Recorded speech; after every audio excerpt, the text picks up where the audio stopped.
आज आप लोगों को थंबनेल में दिखाई तो दे ही रहा होगा कि हम लोग क्या पढ़ने वाले हैं, है ना। आप लोगों को, बहुत सारे लोगों को साइंस से बड़ी ही तकलीफ है, और साइंस के साथ साथ में अगर साइंस के अंदर अगर मैं केमिस्ट्री की बात करूँ तो केमिस्ट्री से तो और भी भयंकर तकलीफ है। मानते हो कि नहीं मानते हो? लेकिन मुश्किल केमिस्ट्री नहीं है या फिर मुश्किल साइंस नहीं है, मुश्किल था इन सबको पढ़ाने का तरीका। लेकिन आज के थंबनेल में आप लोगों को पता लग ही रहा होगा कि भाई केमिकल फॉर्मूलाज जो हम लोग बचपन से पढ़ते हैं ना, वो इतने मुश्किल हमें लगे क्यों? हमें इतने मुश्किल इसलिए लग रहे थे वो केमिकल फॉर्मूला, क्योंकि हम उनको ना समझ रहे थे, हम उन्हें रट रहे थे, हम उन्हें शायद इंटरेस्टिंग तरीके से पढ़ ही नहीं रहे थे। तो चलो भाई शुरू करते हैं। तो पहले तो सेशन को पूरा देख लेना, और ये सारी चीज़ें तो आप लोगों को ध्यान रखनी है। तो भाई केमिस्ट्री ना इतनी खतरनाक भी नहीं है जितनी इस केमिस्ट्री को बना दी गई। बड़ी अच्छी सी है केमिस्ट्री, और केमिस्ट्री में बहुत सारे केमिकल हम बनाते हैं।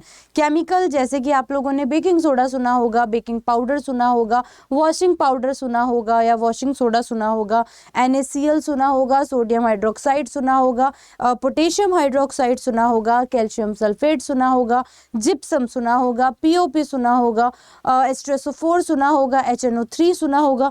और जब भी इन सबको सुनते हैं तो हमें लगता है इन्हीं की तरह डर, क्योंकि हम लोगों ने कभी ना कभी अपने दोस्त को या खुद को केमिस्ट्री लैब में देखा होगा और इसी तरीके से केमिकल रिएक्शंस करते हुए भी देखा होगा। तो आज हम लोग केमिकल रिएक्शंस तो करने वाले ही हैं, लेकिन केमिकल रिएक्शंस के साथ में हमें समझ नहीं आता। जैसे हमें बचपन में ये कह दिया गया कि भाई जैसे हम कैल्शियम कार्बन के ऑक्साइड की बात करें तो CO2 बन गया, है ना। H2O की बात करें तो H2O बन गया। लेकिन जब हम बात करते हैं सोडियम के ऑक्साइड की, तो सोडियम का ऑक्साइड फिर NaO2 क्यों नहीं बना, Na2O क्यों बना? मैग्नीशियम का ऑक्साइड MgO क्यों बना, Mg2O या MgO2 क्यों नहीं बना? कैल्शियम का ऑक्साइड CaO बना, है ना, लेकिन CaO2 क्यों नहीं बना? जैसे कार्बन का बना था CO2, है ना। ये कश्मकश आपके दिमाग में चलती रहती है, चलती है कि नहीं चलती है? तो इस सेशन के बाद में ये कश्मकश जो है वो आपकी पूरी तरह से खत्म हो जाएगी।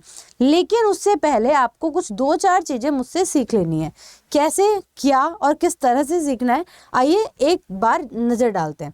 जैसे जनरली आप लोगों ने बहुत बार देखा होगा कि जो हमारा कैल्शियम के कंपाउंड्स होते हैं, है ना, हमेशा ध्यान रखना कि जितने भी हमारे पास, क्योंकि मैंने लास्ट सेशन में कंपाउंड क्या होते हैं ये बता दिया था। अगर आप अगर आपने वो कंपाउंड वाला सेशन नहीं देखा है तो पहले वो देख कर आना, उससे आपको पता लगेगा कि ये कंपाउंड है, ये यौगिक है, और यौगिक क्या होते हैं वो मैं आपको लास्ट सेशन में बता चुकी थी। तो यहाँ पर जब मैं बात कर रही हूँ CaSO4 की, तो CaSO4 एक कंपाउंड है, एक यौगिक है। वो क्या होते हैं पुराने सेशन में देख लेना। अब हमें ये समझ नहीं आता, आपको बोल दिया कैल्शियम सल्फेट, तो देखो हमेशा सल्फेट जो होगा वो हमेशा SO4 होगा। एक चीज ये ध्यान रखना, अगर कार्बोनेट कहीं लिखा होगा तो उसका फॉर्मूला हमेशा CO3 होगा। इस चीज का आप लोग जो है वो खास ध्यान रख लो। SO4 पे टोटल पे चार्ज ना -2 होता है, और CO3 पर भी टोटल चार्ज -2 ही होता है। पहली चीज तो ये आप ध्यान रखना जब भी कोई कंपाउंड बनता है। अब कोई कंपाउंड बनता है, जैसे मैं काफी सारे कंपाउंड एक बार आपके सामने लिख देती हूँ। आप लोगों ने जनरली कुछ कंपाउंड सुने होंगे, चलो मैं कुछ कंपाउंड लिख देती हूँ। जैसे मैंने NaCl लिखा, जैसे मैं NaOH का होल ट्वाइस लिख देती हूँ, या फिर मैं यहाँ पर NaOH का होल ट्वाइस नहीं, NaOH लिख देती हूँ। अब देखो सोडियम का हाइड्रोक्साइड, सोडियम हाइड्रोक्साइड है ये, तो ये NaOH हो गया। जबकि कैल्शियम का हाइड्रोक्साइड NaOH का होल ट्वाइस हुआ, मैग्नीशियम का हाइड्रोक्साइड MgOH का होल ट्वाइस हुआ, तो पोटेशियम का हाइड्रोक्साइड KOH क्यों हुआ? ऐसे प्रश्न आपके दिमाग में बहुत रहते हैं। अगर मैं कार्बन की बात करूं तो कार्बन के साथ में अगर ऑक्सीजन जुड़ रहा है तो CO2 बना, लेकिन अगर कैल्शियम के साथ जुड़ रहा है तो कैल्शियम ऑक्साइड ऐसा क्यों लिखा गया? और अगर मैग्नीशियम के साथ ये जुड़ रहा है तो MgO लिखा गया, लेकिन अगर यही सोडियम के साथ जुड़ रहा है तो इसके ऑक्साइड को हम लोग Na2O क्यों कह रहे हैं, है ना। ये कश्मकश आपके दिमाग में चलती होगी डेफिनेटली। अगर मैं लिथियम के साथ में क्लोरीन को जोड़ती हूँ तो लिथियम क्लोराइड का फॉर्मूला LiCl आता है, लेकिन यहीं पर ही अगर मैं मैग्नीशियम के साथ जोड़ूँ तो मैग्नीशियम क्लोराइड का फॉर्मूला MgCl2 आ जाता है। इसी को ही अगर मैं बोरोन के साथ जोड़ूं तो आप इसे BCl3, या फिर अगर आप इसे फॉस्फोरस के साथ जोड़ो तो आप इसे PCl3 पढ़ लेते हैं। तो क्लोरीन एक के साथ ज़्यादा दूसरे के साथ कम ऐसा क्यों जुड़ता है, यही डाउट होता है ना, इसीलिए हमें फॉर्मूला समझ नहीं आते। आपसे एग्जामिनर अगर ये पूछ ले कि भाई बता दो फॉर्मूला कैल्शियम हाइड्रोक्साइड का, तो आप समझ नहीं आता कि CaOH का होल ट्वाइस लिखें या CaOH लिख दें, या फिर कैल्शियम ऑक्साइड पूछ ले तो CaO लिखूं या फिर CaO2 लिख दूं। तो इस कश्मकश का हल यहाँ पर अभी मैं बताती हूँ कि होता क्या है। देखो आप हमेशा, ये आपके बेसिक फॉर्मूलाज होते हैं जो आपको जनरली पूछे जाते हैं, तो आपको करना कुछ नहीं है, आप इनके ऊपर हमेशा ध्यान रखना, इसके ऊपर टोटल आवेश जितना होगा वो 0 होगा। हर एक कंपाउंड पे टोटल चार्ज कितना होना चाहिए, 0 होना चाहिए। पहली चीज आप ये ध्यान रखो, हर कंपाउंड पे टोटल चार्ज कितना होना चाहिए, 0, है ना। हमेशा एक चीज का और ध्यान रखना है आप लोगों को, कुछ नहीं करना, आपसे बोलेंगे भाई ऑप्शन तो देंगे ना आपको कि भाई सोडियम क्लोराइड का फॉर्मूला बताओ, एक तरफ लिखा होगा भाई NaCl, एक तरफ लिखा होगा Na2Cl, है ना, एक तरफ लिखा होगा NaCl2, एक तरफ लिखा होगा NaCl3। अब आपको पता ही नहीं है ना, तो आपको करना क्या है, आपको इतना पता है कोई भी कंपाउंड का टोटल चार्ज कितना होगा, 0। आप हमेशा ध्यान रखेंगे कि सोडियम पर जो चार्ज होता है वो हमेशा पॉजिटिव चार्ज होता है और कैल्शियम पे चार्ज हमेशा नेगेटिव होता है। एक पॉजिटिव दूसरे नेगेटिव को रिपेल कर देगा और टोटल चार्ज कितना आ गया, 0। यहाँ देखो हमेशा सोडियम पे तो हमें पता है कि भाई पॉजिटिव होता है और OH पे माइनस चार्ज होता है, इस पूरे OH पे माइनस चार्ज होता है, ये ध्यान रखना। तो फिर प्लस माइनस कितना हो गया, 0। कैल्शियम पे हमेशा ध्यान रखना +2 चार्ज होता है, उसी तरह देखो यहाँ पर लिखा हुआ है +2, है ना, तो कैल्शियम पे हमेशा +2 चार्ज होता है। एक OH पे मैंने क्या पढ़ाया, एक माइनस होगा, तो आपको +2 को टोटल 0 करना है ना, तो +2 को कैंसिल कौन कर सकता है, -2। इसलिए यहाँ पर OH कितना लगा है बेटा, 2 लगा है, क्योंकि एक OH -1 होता है तो 2 लिख देंगे, 2 लिख देंगे तो -2 हो गया, और +2 एक दूसरे को रिपेल करेगा तो 0 आ जाएगा। ऐसे ही एक मैग्नीशियम पे +2 चार्ज होता है, तो फिर इसको बैलेंस करने के लिए 2 OH लगाएंगे, हाइड्रोक्साइड बनाना है, तो इसलिए इस पर आया MgOH का होल ट्वाइस। पोटेशियम पर अकेले पे +1 होता है, इसलिए इसको बैलेंस करने के लिए एक ही OH लगाया ताकि ऑल ओवर चार्ज कितना हो सके, 0 हो सके। ऐसे ही कैल्शियम पर एक कार्बन पर चार्ज पॉजिटिव होता है, +4 है अगर, तो इसको बैलेंस करने के लिए देखो एक ऑक्सीजन पे चार्ज कैसा होता है, इसको देखते हैं। कैल्शियम पर जो है क्या होता है, अभी बताया था +2, तो एक कैल्शियम पे +2 चार्ज है, तो इसको बैलेंस करने के लिए एक ऑक्सीजन लिखा है, यानी कि मतलब हुआ कि एक ऑक्सीजन पे -2 है, इकलौते ऑक्सीजन पे -2 है, तो +2 -2 बैलेंस हुआ। तो यहाँ पे जो कैल्शियम का ऑक्साइड बना वो तो बना CaO, ताकि देखो ऑल ओवर चार्ज कितना आ सके, 0। अगर कार्बन +4 शो कर रहा है तो यहाँ पर देखेंगे तो एक ऑक्सीजन पे -2, तो हमने 2 ऑक्सीजन लगाए ताकि कितना हो सके, -4 हो सके, और ये एक दूसरे को रिपेल करेगा, तो टोटल कितना हो गया, 0। इसलिए कार्बन का ऑक्साइड बना तो 2 ऑक्सीजन आए, लेकिन कैल्शियम का ऑक्साइड बना तो एक ही ऑक्सीजन आ गया।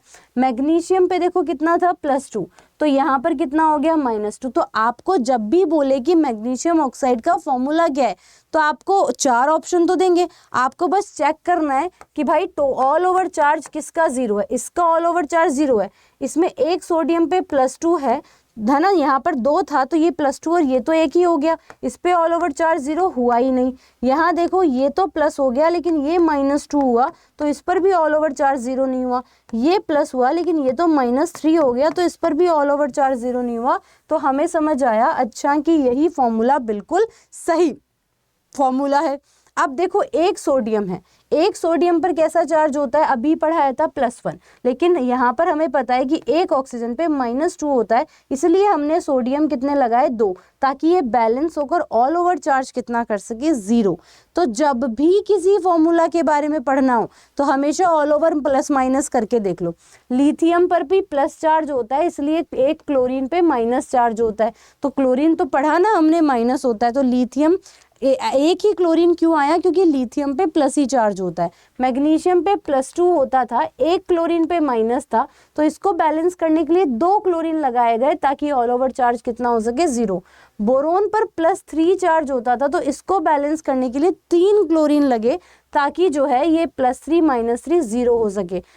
इसी तरीके से अगर मैं फॉस्फोरस की बात करती हूँ तो फॉस्फोरस पर भी जो है वो 3 चार्ज है, तो इसको बैलेंस करने के लिए इधर आया -3, और इस तरह से ऑल ओवर चार्ज कितना हुआ 0 हुआ। अब कुछ अलग फॉर्मूलाज देखते हैं, जैसे कि आप लोगों को बोला जाता है ना कि भाई Na जो है CO3, तो NaCO3, अभी मैंने आपको क्या बोला था, अभी मैंने आपको बोला था कि इधर मैंने लिखा था ना कि CO3 जो है उस पर भी -2 चार्ज होता है। तो अब देखो CO3 पर अकेला -2 चार्ज है, तो क्या ये मैंने फॉर्मूला सही लिखा है? डेफिनेटली नहीं, ये फॉर्मूला मैंने गलत लिखा है, क्योंकि एक सोडियम पे तो प्लस चार्ज ही होता है। तो यहाँ पर क्या, अगर सोडियम कार्बोनेट का फॉर्मूला पूछे तुमसे तो आपको बैलेंस करना पड़ेगा ना, तो एक सोडियम +1 होता है, इसके इक्वलेंट करना है। तो अगर मैं Na2CO3 लिख दूं तो ये तो एक सोडियम +1 तो 2 सोडियम +2, और ये टोटल चार्ज -2 इक्वल्स टू कितना हो गया 0, यानी कि सोडियम कार्बोनेट का फॉर्मूला क्या हो गया Na2CO3। तो ये सोडियम कार्बोनेट का फॉर्मूला हुआ। अब आपसे कैल्शियम सल्फेट बोल दे तो कैल्शियम सल्फेट का फॉर्मूला Ca2SO4 हो सकता है क्या? आओ चेक करते हैं। अभी हमने देखा कि कैल्शियम पे +2 चार्ज होता है एक पे, यहाँ पर तो 2 है, तो 2 है तो +4 हो गए, पूरे SO4 पे -2 होता है, तो ये तो बैलेंस हुआ ही नहीं। तो हमें जो कैल्शियम सल्फेट का फॉर्मूला लिखना पड़ेगा वो CaSO4 लिखना पड़ेगा, क्योंकि SO4 पे टोटल चार्ज माइनस है और कैल्शियम पे अकेले पे +2। अब हो गया ना इक्वल्स टू 0।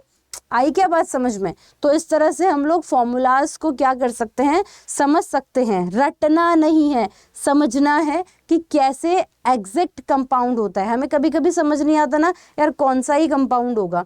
अब जैसे एल्यूमिनियम के क्लोराइड की बात करते हैं, है ना, या फिर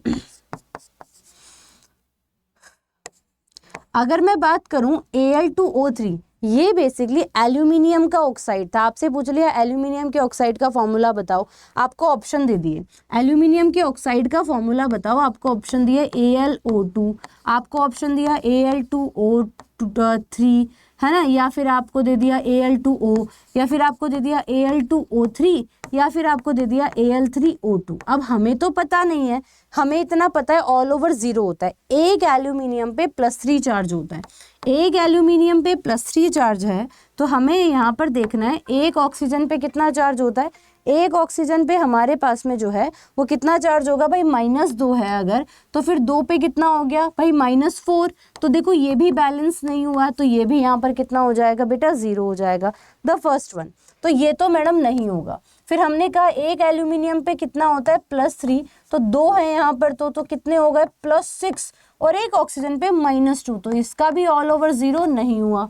इस पे देखो एक एल्यूमिनियम पे +3 है ना, तो यहाँ पर 2 है अगर, तो कितना हो गया +6, और इधर एक ऑक्सीजन पे कितना होता है बेटा -2 होता है, तो 3 ऑक्सीजन है तो कितने हो गए -6, तो +6 -6 एक दूसरे को बैलेंस कर देंगे, तो ऑल ओवर चार्ज कितना आ गया बेटा 0 आ गया। यहाँ देखो एक एल्यूमिनियम पे +3 होता है, तो 3 एल्यूमिनियम है तो 3 3 9 हो गए, और यहाँ पर अगर देखोगे तो एक ऑक्सीजन पे -2 है और 2 ऑक्सीजन दिए हैं तो -4, तो ऑल ओवर चार्ज यहाँ पर भी 0 नहीं हुआ। तो अब हमें समझ आया कि अच्छा, हमें बिना रटे समझ आ गया कि इस पर टोटल चार्ज कितना हो गया 0 हो गया, यानी कि यही है एल्यूमिनियम का रियल ऑक्साइड। ऐसा कोई सूत्र नहीं बनता, ऐसा कोई फॉर्मूला नहीं बनता, और ऐसा भी कोई फॉर्मूला नहीं बनता। अब मैं आप लोगों को ऑफलाइन कमेंट में ये पूछना चाह रही हूँ, आप सब मुझे ऑफलाइन कमेंट करेंगे कि ZnO का फॉर्मूला क्या हो, तो हो कि जिंक ऑक्साइड का फॉर्मूला क्या होता है ये आपको मुझे बताना है। और मैं आपको हिंट दे देती हूँ कि ऑक्सीजन तो पता है कि O होता है, जिंक पर जो है वो +2 चार्ज होता है। तो आप सभी को मुझे ऑफलाइन कमेंट में मैसेज करना है कि जिंक ऑक्साइड का फॉर्मूला क्या होगा। चलो कुछ और फॉर्मूलाज भी पूछ ही लेती हूँ, है ना। आपको जिंक ऑक्साइड का फॉर्मूला बताना है, इसके अलावा आप मुझे जो है वो फॉर्मूला बता सकते हैं। किसका बताओगे? चलो ट्राई करते हैं ना। आप मुझे लिथियम हाइड्रोक्साइड का फॉर्मूला बताओगे। आप मुझे किसका बताओगे फॉर्मूला? लिथियम हाइड्रोक्साइड का फॉर्मूला बताओगे, ठीक है। लिथियम हाइड्रोक्साइड का फॉर्मूला बताओगे, ठीक है। तो इसमें भी आपको बैलेंस करना पड़ेगा, हाइड्रोक्साइड OH होता है। तो अब देख लो, मैंने बताया था एक हाइड्रोक्साइड पे OH- होता है। तो ठीक है, इन दोनों के फॉर्मूला आप लोग मुझे ऑफलाइन कमेंट में बताएंगे। चैनल सब्सक्राइब कर लेना और बहुत जल्दी आपके लिए कुछ खास आने वाला है, उस पर भी बात करेंगे। तो that is the whole things. Till then see you, take care. और ऐसे इंटरेस्टिंग वीडियो के लिए चैनल तो सब्सक्राइब करना पड़ेगा, तभी अगली वीडियो का नोटिफिकेशन मिलेगा। Thank you so much.